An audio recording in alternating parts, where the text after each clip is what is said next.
When we talk of inclusion, we have to understand that different people have different requirements, different needs, and disabilities also have different requirements. Now, sign language, I'm going to focus today on deaf community of India and their sign language, which is powerful tool for inclusion of deaf people in society. Now, deaf people are having very unique problem or unique challenge, we can say, that is inability to hear. Now, this inability they have right from birth or they acquire it later in their life. Now, this disability ranges from mild to profound hearing loss, impacting their communication, education, social participation, and access to information. Now, deafness is also considered disability because it creates problems in communication and thereby social participation. They cannot be included simply because they have disability of deafness. Now, deaf people in Western world are called linguistic minority. Why? Because their basic mode of communication is sign language. Society also accepts it. But in India, we have not accepted sign language as by way of their communication, and therefore we are yet trying to get that understanding that deaf people are linguistic minority. Sign languages are not only tool for communication, but they are full-fledged languages. They are having their grammar, syntax, and order ready. Sign languages are actually bridging gap between deaf world and hearing world, and they are creating more understanding and promoting inclusion of deaf people in society. There are different sign languages in different countries. Like in USA, we have American Sign Language or called ASL. In Britain, we have BSL or British Sign Language. In Australia, we have Auslan or Australian Sign Language. And in India, we have Indian Sign Language. Sign languages are different. Like say, for example, a person from India, a deaf person from India, will not be able to talk very fluently with deaf person from America. Similarly, a deaf person from Australia will have problems in communicating with deaf person in India because languages are different, they have different vocabulary, different syntax, different grammar. And it is like oral languages, like a person who is speaking only Marathi will have problems in understanding and expressing in English or in Hindi for that matter. So, sign languages are different. All the deaf people who are culturally deaf, they communicate using sign language amongst each other. However, in Indian society, deaf education has not accepted sign language as medium of communication and instructions. Deaf students today are taught in oral method. Oral method means listen and speak, which is very difficult for deaf people. And therefore, deaf people are not able to develop language. Deaf people are not able to educate themselves. They remain illiterate even after they complete their schooling. And therefore, they do not get jobs. They do not get proper salaries. And deaf people have to be very happy with entry-level jobs or menial jobs. In my effort to advocate for sign language in deaf education, I have done an experiment for 3 years with 7 children who are newly admission at pre-primary level. Their ages ranged between 3 to 7 years. The basic mode for communication and teaching used was Indian Sign Language.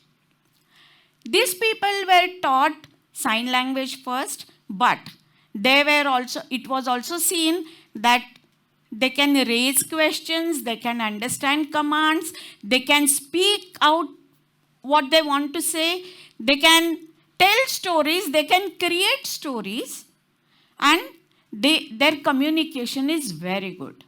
At the end of 3 years, when assessment was done, it was found out that these students had better communication, better language skills, and also academically, they were really, really very good. So 4 students out of these 7 students were integrated in the regular school. After going to regular school, we just can't leave them alone. So I was providing them sign language instructions after the school hours. I'm very proud to say that one of the mothers took it upon herself and she learned sign language. She completed the course of sign language and she became teacher to these 4 students. As and when she will have problems, she used to have problems, how to teach, how to express, how to explain concepts. That time I used to go and I used to also assist her. That is how these students passed SSC examination with really very good marks. And now, today, all the deaf students are pursuing degree college education. 1 is pursuing in finance and 3 people are doing commerce education. So I feel that this is really a success of my experiment. So what sign language has really done is, sign language has empowered these deaf people to take up a lot of academic challenges. And now if they are taking academic challenges, I'm sure that they are going to be successful in their life. Right? Also, to achieve this goal, you have to have a support system ready. It is not only teach sign language and forget about it, but you have to have support system. So, parents education program was planned. Awareness program was planned for different people. Like for general masses, poster exhibitions and lectures were conducted in crowded places like railway stations and malls and bus stations and market areas. For school-going children, it was planned differently. Also, different programs were planned for their teachers. In hospital setting, awareness programs were planned for hospital staff and for general public. Also, teachers do not know sign language and teachers do not have any communication with deaf students in class. Hence, teachers also were taught deaf communication and sign language by me in their classrooms. Many a times teachers would have this problem, how to teach this particular portion, it is very difficult. We cannot understand, we cannot say it. So, that also was taught to and demonstrated to teachers of the deaf. That's how sign language can help. Not only this, there needs to be different programs for the deaf themselves. And therefore,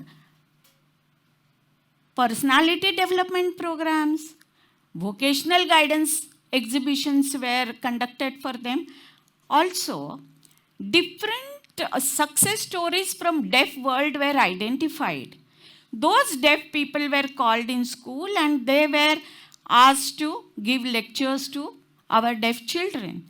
Deaf children listened to these lectures in sign language. This created role models. Role models are very essential for having aspirations. Having to see, oh, I want to become something like this person. So you work hard towards your goal. So for goal setting and for role models, these lectures were very useful. Presentations and participation in national and international forums really gave me clear idea and energy to work towards inclusion. Also, my PhD, I would say, that I collected responses on the topic of education and employability of deaf from adult deaf, their parents, teachers of the deaf, employers and policymakers. This gave me clear idea that I am walking on the right path, and that was very, very good.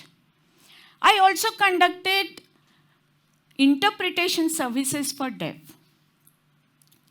I interpreted for them in classrooms.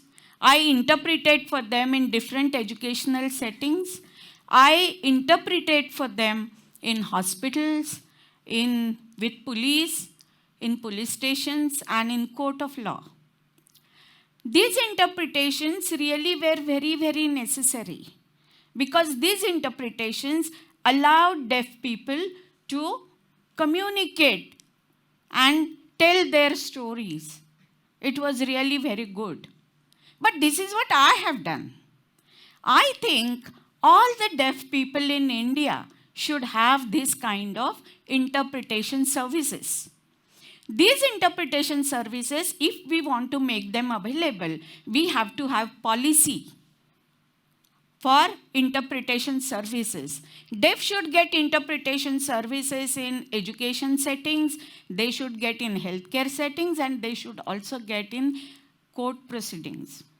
These interpreters are actually bridging gap and minimizing communication barriers. These interpreters thereby are empowering deaf people and creating understanding among general people about deaf people and deaf culture and deaf inclusivity in the society.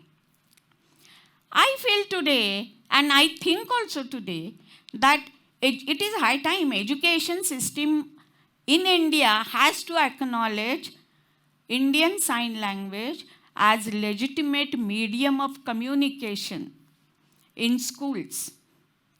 By creating sign language medium schools, I think we are going to give them culturally sensitive instructions and we are going to empower them and promote inclusion in society. Today, I think India is a populous country and we are having huge population. And therefore, I believe and I presume that there is going to be huge deaf population also. These are very productive people in India. If we teach them properly, they will be contributing towards development of India. And that will be really, really very good. You know, I think in conclusion, I feel that sitting under one roof, bringing all disabilities and making them sit under one roof, doesn't mean inclusion. Inclusion means you have to understand inner light of every person, the inherent characteristics of every person, and value of every person, and we have to use education as a tool to empower them and include them in society. Sign language is doing just that. Sign language is empowering deaf people towards inclusion, where their identity is fostered and we also foster inclusion. I think let us accept sign language as medium of communication and education for deaf people in India and create a just and inclusive society for all of us. Thank you.